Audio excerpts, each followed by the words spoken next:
Welcome to 108 news Telugu బులెటిన్ల ముందుగా headlines. ద్రాస్లో అమరవీరులకు ప్రధాని నరేంద్ర మోడీ ఘన నివాళి. రైతుల జీవితాలతో చెలగాటం ఆడొద్దు, కాంగ్రెస్ సర్కార్పై కేటీఆర్ సూచన. పోలవరంపై దద్దరిల్లిన ఒడిశా అసెంబ్లీ, కాంగ్రెస్ సభ్యుల నిరసనతో సభలో గందరగోళం. బడ్జెట్పై మిత్రపక్షాలకు బీజేపీ ప్రేమలేఖ, లోక్సభలో ఎన్డీఏ ప్రభుత్వంపై విపక్షాల ఫైర్. ఐడీబీఐ బ్యాంక్ అమ్మకానికి సర్వం సిద్ధం, త్వరలో ఆర్బీఐ నుంచి గ్రీన్ సిగ్నల్. 25వ కార్గిల్ విజయ్ దివస్ సందర్భంగా ద్రాస్లో అమరవీరులకు ప్రధాని నరేంద్ర మోడీ నివాళులర్పించారు. కార్యక్రమం కోసం ప్రధాని మోడీ కార్గిల్ యుద్ధ స్మారకం వద్దకు చేరుకుని 1999లో భారత్ పాకిస్తాన్ యుద్ధంలో ప్రాణత్యాగం చేసిన వీర జవాన్లను స్మరించుకున్నారు. కేంద్రపాలిత ప్రాంతం లడఖ్లోని కార్గిల్ జిల్లాలో ద్రాస్ ఒక పట్టణం అని తెలిసిందే. దీనిని లడఖు గేట్వే అని కూడా అంటారు. ప్రధాని మోడీ కంటే ముందు ఆర్మీ చీఫ్ ద్రాస్లో అమరవీరులకు నివాళులు అర్పించారు. రాజకీయ ప్రయోజనాల కోసం రైతుల జీవితాలతో చెలగాటం ఆడొద్దని BRS working president KTR Congress సర్కారుకు సూచించారు. రాజకీయాలు కక్ష సాధింపు చర్యలకు పోతే రైతులు ప్రజలు నష్టపోతారని అన్నారు. తక్షణమే ప్రభుత్వం కాళేశ్వరం నుంచి నీటిని పంపింగ్ చేసి రాష్ట్రంలోని రిజర్వాయర్లను నింపాలని డిమాండ్ చేశారు. గురువారం సాయంత్రం కాళేశ్వరం ప్రాజెక్టు సందర్శనకు బయలుదేరిన బీఆర్ఎస్ ఎమ్మెల్యే ఎమ్మెల్సీలు బృందంతో కలిసి కేటీఆర్ ఎల్ఎండి రిజర్వాయర్ను పరిశీలించారు. కాకతీయ దిగువ కాలువ వద్ద ఉన్న హెడ్ రెగ్యులేటర్ వద్ద నీటి మట్టాన్ని గేట్ల వద్దకు వెళ్లి అక్కడ నీటి మట్టాన్ని పరిశీలించారు. రైతులు ఆందోళన చెందుతా ఉన్నారు. మీరు రాజకీయపరమైన కక్ష పెట్టుకుని ఇవాళ పంపింగ్ స్టార్ట్ చేయకుండా కాళేశ్వరం స్కీమ్ లో నీళ్లు ఇవ్వకుండా మళ్లీ రేపు ఒకవేళ ఈ తక్కువ వర్షపాతం నమోదైందని లేదా వర్షాలు పడలేదని తద్వారా రిజర్వాయర్లు నిండలేదని చెప్పి మీరు సాకులు చెప్పి రైతులకు రాష్ట్రంలోని మరి ప్రజలందరికీ నష్టం కలిగించే ప్రయత్నం ఏదైతే చేస్తున్నారో ఇది మంచిది కాదు. ఇవాళ కన్నెపల్లి దగ్గర బ్రహ్మాండంగా మీరు పంపు ఆన్ చేస్తే ఈ అన్ని రిజర్వాయర్లు కూడా పైన 90 టీఎంసీలలో ఈరోజు కేవలం అక్కడ 23-24 టీఎంసీలు ఉంది శ్రీరామ్ సాగర్ లో అని చెప్తున్నారు. తర్వాత మిడ్ మానేర్ లో 5 టీఎంసీలు ఉన్నది, ఎల్ఎండిలో 5 టీఎంసీలు, అంటే 140 టీఎంసీలకు గాను ఈ రోజు కేవలం మనకు 35 టీఎంసీలు కూడా నిండి లేదు. ఇంకా పెద్ద ఎత్తున పంపింగ్ చేసుకునే అవకాశం వెసులుబాటు ఉంది. దాంతో పాటు మీరు మల్లన్న సాగర్ లో 50 టీఎంసీలు, కొండపోచమ్మ సాగర్ లో 15 టీఎంసీలు నింపితే కేవలం రైతులకే కాదు హైదరాబాద్ మహానగరానికి కూడా రేపటి మంచినీళ్లకు గాని మార్గమధ్యంలో ఉండే వేలాది గ్రామాలకు ఇతర జిల్లాలకు నియోజకవర్గాలకు కూడా మంచినీటికి కూడా ఇబ్బంది లేకుండా మనం రేపటికి మేనేజ్ చేసుకునే అవకాశం ఉంటుంది. ఎన్నిటినీ పక్కన పెట్టి రాజకీయపరమైన కక్ష కేసీఆర్ గారిని బద్నాం చేయాలని చెప్పి మీరు 8 నెలలుగా చేసిన ప్రయత్నం అందరికి కనబడతానే ఉంది.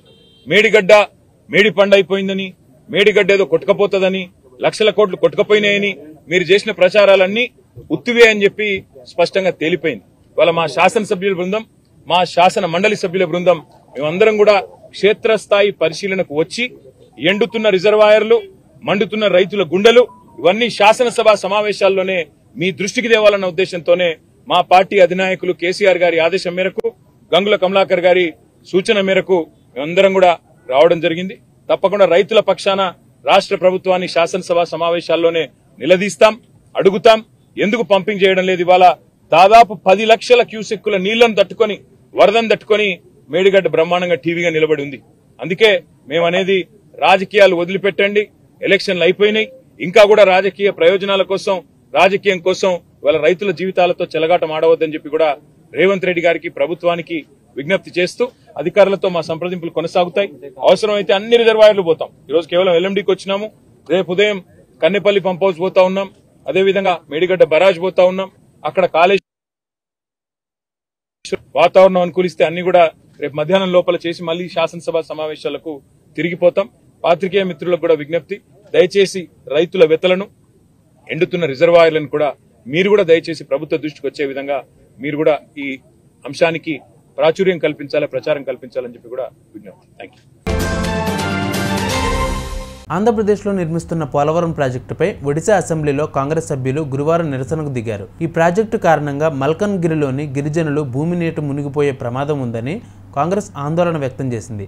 ఆ పార్టీ సభ్యులు స్పీకర్ వద్దకు దూసుకువచ్చి నినాదాలు చేయడంతో తీవ్ర గందరగోళం ఏర్పడింది. ఈ సందర్భంగా పోలవరంపై వెంటనే ఒక హౌస్ కమిటీని వేయాలని సిఎల్పి నేత రామచంద్ర కదం డిమాండ్ చేశారు. కేంద్ర ప్రభుత్వం తాజాగా ప్రవేశపెట్టిన బడ్జెట్లో కేటాయింపులపై విపక్ష పార్టీల విమర్శల దాడి కొనసాగింది. బడ్జెట్పై చర్చలో భాగంగా గురువారం లోక్సభలో కాంగ్రెస్ ఎంపీ శశికాంత్ సెంథిల్ మాట్లాడుతూ 2024-25 బడ్జెట్ను చూస్తుంటే ఎన్డీఏలోని మిత్రపక్ష పార్టీలకు బీజేపీ రాసిన కృతజ్ఞత లేఖ ప్రేమ లేఖ అనిపిస్తుందన్నారు. Honorable Speaker, sir, I stand before you today to discuss a budget that is less a financial document and more a desperate attempt by the BJP to hold on to power. A budget that prioritizes pandering over policy, coalition politics over the common good, and optics over outcome. A budget that reads like a gratitude letter, a love letter to only 2 states, while the rest of India is left feeling like a neglected stepchild. By the way, I want to remind these states that it is not real love. The same promise was given to them in 2015 when there was a special package announced to Bihar. 2 राज्य भारत में नहीं है क्या? हाँ है. I'm just reminding them. It was earlier announced 1.25 lakh crore was announced in 25. 1 lakh. No, उनको remind कर रहा हूँ. ये पहले बार भी हो चुका है. मगर उसका कुछ बात ही नहीं है अभी. Nobody knows what happened to this 1.25 lakh crore package which was given in 2015. A budget that seems more like a Bollywood blockbuster trailer, big on hype, but when you look closer, it's all special effects with no real story. Speaker, sir, what is required in this budget? You know, the large portion of the Indian economy is about consumption. 57.2% is consumption. How are we going to increase the demand? That's the primary question.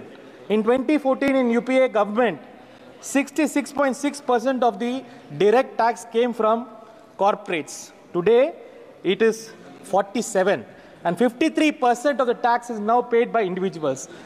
If we don't put money into people's hands, how is the demand going to rise? How is it going to improve the economy? That is the primary moot question that has to be discussed. It is a classic case of kahani mein abhi twist. I was been waiting, reading the budget document, what is there? Without any substance, filled with only buzzwords and sound like they were picked straight from a corporate jargon dictionary. In fact, this time I should be thankful they have not gone for this stand up India, sit up India, sleep India, walk India. Thanks to the finance minister for sparing us from that. The BJP is as usual more focused on staging a show than addressing the pressing needs of our nation. I'm only going to outline a few jumlas for the sake of time. ప్రభుత్వ రంగ సంస్థ IDBI bank ప్రైవేటీకరణకు line clear అవుతుంది. బ్యాంకును చెజిక్కించుకునేందుకు వీలున్న మదుపరులకు కేంద్ర హోంమంత్రిత్వ శాఖ నుంచి కావాల్సిన భద్రతాపరమైన అనుమతులు వచ్చేశాయి. ఈ మేరకు గురువారం సంబంధిత అధికారి ఒకరు పీటీఐకి తెలిపారు. అలాగే రిజర్వ్ బ్యాంక్ ఆఫ్ ఇండియా నుంచి కూడా అనుమతులు త్వరలోనే వస్తుందన్నారు. కాగా ఐడీబీఐలోని ప్రభుత్వ రంగ బీమా దిగ్గజం ఎల్ఐసి 30.24%, కేంద్ర ప్రభుత్వం 30.48% వాటాలు అమ్మేయనున్నారు. చూసారుగా, ఇవి ఇవాళ బులెటిన్ అప్డేట్స్. మరిన్ని అప్డేట్స్తో మళ్ళీ మీ ముందుకు వస్తాను. అంతవరకు కీప్ వాచింగ్ 108 న్యూస్ తెలుగు.